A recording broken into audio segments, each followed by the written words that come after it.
I want to begin this video on Tony Hawk's Underground 2 by talking about the year that birthed Tony Hawk's Underground 2, because I think that in the grand scheme of things, it's fairly an important one. See, 2004 was the year that Tony Hawk's Underground 2 was released, and not only was that game the game that came out that year, but we also received such titles like World of Warcraft. One day he comes in and says, "I think you like that game more than you like me." Oh, I dumped him. World of Warcraft. Grand Theft Auto San Andreas, Unreal Tournament 2004, Half-Life 2, Doom 3, Burnout 3 Takedown, Vampire the Masquerade Bloodlines, Counter-Strike Source, Halo 2, The Chronicles of Riddick, Need for Speed Underground, Metal Gear Solid 3, and on top of all of those amazing titles, Fable. We got Fable in 2004.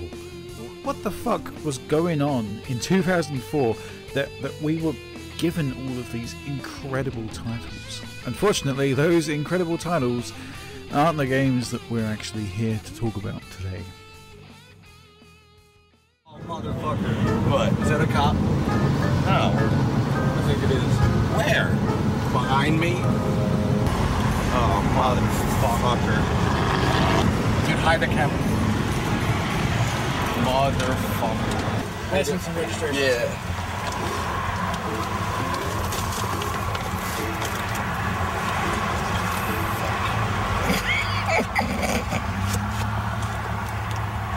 Got to be kidding me. I don't know how gum got in here. You know why I pulled you over? Yeah, I was speeding. Speeding.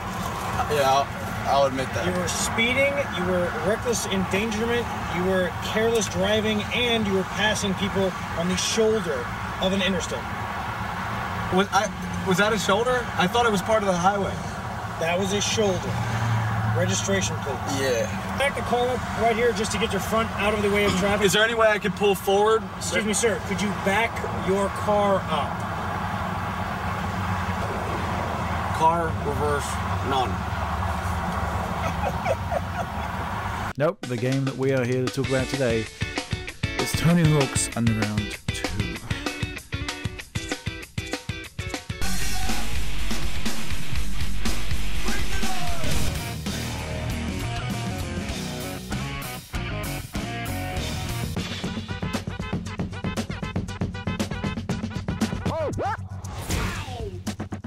Basically, we took Tony Hawk's Underground. You left off as a pro skater. You worked your way up, and this year it's all about being pro and having fun with it. We went to the crazier side of the skating culture, and just try to throw in a bunch of fun things to do and crazy ideas that we. Do I want the noob? Why the fuck you lying? Why you always lying? Oh my god, stop fucking lying.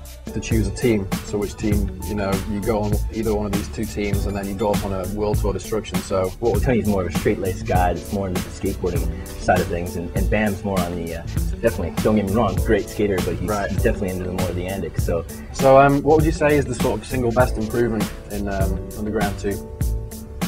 Definitely just the amount of things you can do. I mean, you know, especially with the classic mode becoming a totally separate thing. It's like you get twice the game this year, and that's pretty huge.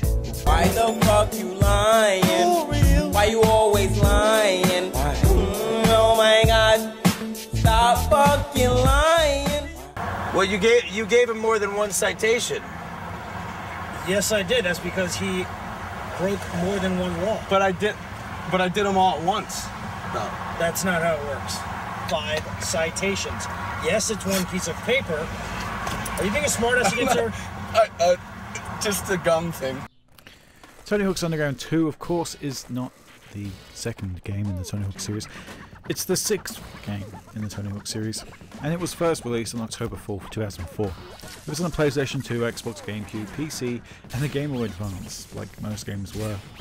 Later on, in March 15th, 2005, it was re-released on the PlayStation Portable and renamed Tony Hawk's Underground 2 Remix, which is actually the version that's reviewed a lot higher than the original console version. It includes extra levels and many different characters. Now, the good people at Neversoft tried to be all kind of sneaky with this title. You see, they introduced classic mode in an attempt to try and trick you into thinking that there was 2 full games inside this one tiny game. But, folks, you gotta know, it's a trap! Now, Tony Hawk's Underground 2 didn't score so badly, mainly receiving 80% by most critics, although for some strange reason Game Informer gave it a 9.75 out of 10. Jesus. IGN, of course, gave this game an 8.6 as the highest and an 8.3 as the lowest. So, pretty standard review scores if you think about it.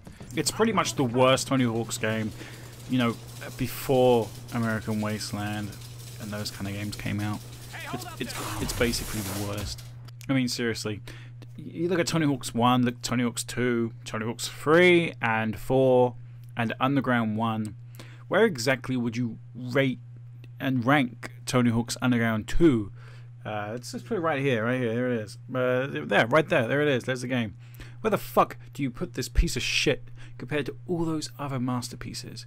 I mean, Tony Hawk's Underground 2 is like good, you know. Some people think that's the best one. They're wrong. Come on, let me hear you say it just once. Come on. But THUG2 is the best. No! No, the other thing. Come on, I know it's just dangling out the tip of your tongue. Let me hear it just once, please. THUG2 is the best. Wrong! I don't need to play through the entire game and show you everything wrong with this title. It's pretty simple, to be honest. Tony Hawk's Underground 2 just isn't a skateboarding game. Sure, there's skateboarding elements, but at the end of the day, that's just not what the focus is on. Yeah, there's really fun modes like Classic Mode, which basically just completely copies the previous games, and you know what? For some people, that's enough. But at the end of the day, that's not what this game was designed to be. The levels are just too large to work in a classic type environment. You see, in the classic games of old, like Tony Hawk's 3, you basically were given 3 minutes to run around a fairly small environment with lots of tiny little things to find and enjoy. You were able to knock Foreman into the way of lava. You were able to operate ramps in Canada. You were able to start earthquakes in Los Angeles whilst listening to the Red Hot Chili Peppers in Tony Hawk's 3. There were so many of these incredible small little moments that you just cannot recreate in Boston or Barcelona.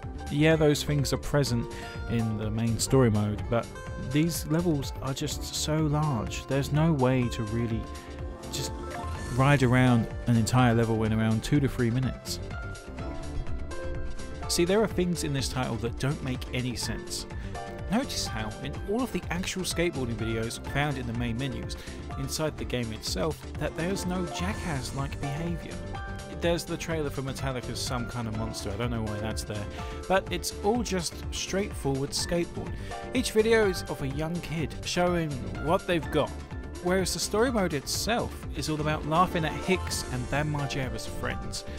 Taking Tony Hawk's Pro Skater 3 for example, again, the main point of that game is that movement, and skateboarding is the focus. Whereas the focus of Tony Hawk's Underground 2, the storyline especially, is about causing destruction, about insulting Ben Margera's dad for being fat, for laughing at Wee Man for being small. Where is the focus in this title? Is it for getting a sick high score? Or finding secret tapes in interesting and high up locations? No, it's not. It's about stealing a child strapped to a gurney outside of a hospital. It's about getting rid of the demons that for some reason are now taking over New Orleans. The levels themselves are awesome. Just look at Boston or Barcelona. There's so much creativity here and so many places where you can pull off a sick line. Well, I can't, but Flippy can, thank fuck. CKY, Jackass, that kind of mindset and that kind of behaviour diluted the skateboarding genre. It broke down and destroyed what was built by the incredible titles that came before it. American Wasteland didn't help, but that's a story for another day. By focusing on Nigel Beaverhausen, the focus came away from skateboarding, and people don't like to admit that. There's a reason why I consider Tony Hawk's Underground as the best Tony Hawk's game, but not the best skateboarding game. And that, putting it simply enough, is because Skate is the best skateboarding game. You see, Skate took the idea of an ollie and a flip trick and made it the pure focus of the entire game. Can you move your right thumbstick in such a way that you can create the perfect trick? Well, holy fuck, this game is for you. The slowdown and the focus on the mechanics on a piece of wood with 4 wheels attached to it, it carried the Skate game straight into our hearts. I remember when Skate first came out, I was working at an Argos, and there was a Toys R Us next door. Every single time I would finish one of my shifts, I'd make sure to tell my mum late that I'd finished, so that I could go next door and sit at Toys R Us and play on a PS3 that was there, because they had Skate set up by the front entrance to the door. It was incredible. Skate was what we always wanted from a skateboarding game. Oh, and guess what? Where do you think the Skate games fell apart? It was with Skate 3. It was when the focus shifted to the Hall of Meat and the other bullshit that never belonged in a skateboarding game to begin with. It's kind of hilarious if you think about it. Right now, the skateboarding genre is in a state of stagnation. It doesn't exist. It's done. It's over. Like Rock Band and like Guitar Hero, it wasn't a trend. It was a lifestyle. And we all together grew out of that lifestyle. And it's a shame. Because quite frankly, I love that lifestyle. I loved the idea of being a skateboarder, and I loved the idea of doing incredible tricks in skateboarding games. All we can hope right now, with the failure of Tony Hawk's 5 behind us, is that maybe one day EA will bring out a new Skate game, just like we always wanted. That's why I hate Tony Hawk's Underground 2, because they fucking killed something that was incredible and was timeless. There are people that can still play Tony Hawk's Pro Skater 3 and Tony Hawk's Pro Skater 2 and 4 and Tony Hawk's Underground and still consider that an incredible experience and still think that it holds up to today. So why isn't there an incredible skateboarding game like that still going? Because of Underground 2, and it's because of American Wasteland, and it's especially because of those fucking morons at Robomodo that didn't understand what they had when they were given the chance to work on the IP. But again, a good friend of mine has already covered that topic, so check that out instead. I want Skate to make a comeback. I don't want the Hall of Pain to make a comeback. Although it wasn't a painful experience in terms of having fun, it's just not what Skate was about. Although the first Skate game, to be honest, is completely bland and kind of lifeless, you just felt the same way that you did the very first time you played Tony Hawk's 3 or Tony Hawk's Underground. You're just a kid in a small town with a skateboard. And that's it. That's what Skate is. And to me, that's what skateboarding games should be. To me, that's how the Guitar Hero games used to feel. You were just a guy standing on a stage holding a guitar, pretending to be a rock star. You didn't need to sing, you didn't need to play the drums or learn the keyboard. You just stood there and you strummed your heart out. That's what skateboarding games should be. And that's what skateboarding games were. They were this release. They were a gateway to another dimension. They were a second life. I, for one, mourn the loss of our skateboarding games that have come and gone. So, there you have it. Those are my true thoughts on Tony Hawk's Underground 2. Is it a terrible game? No. Is it the last nail in the coffin? No. Tony Hawk's Pro Skater 5 was that. But when we were driving down the road and there were 2 signs, Tony Hawk's Underground 2 decided to take the road that led him straight to hell. This is Painix Killer signing off for another video.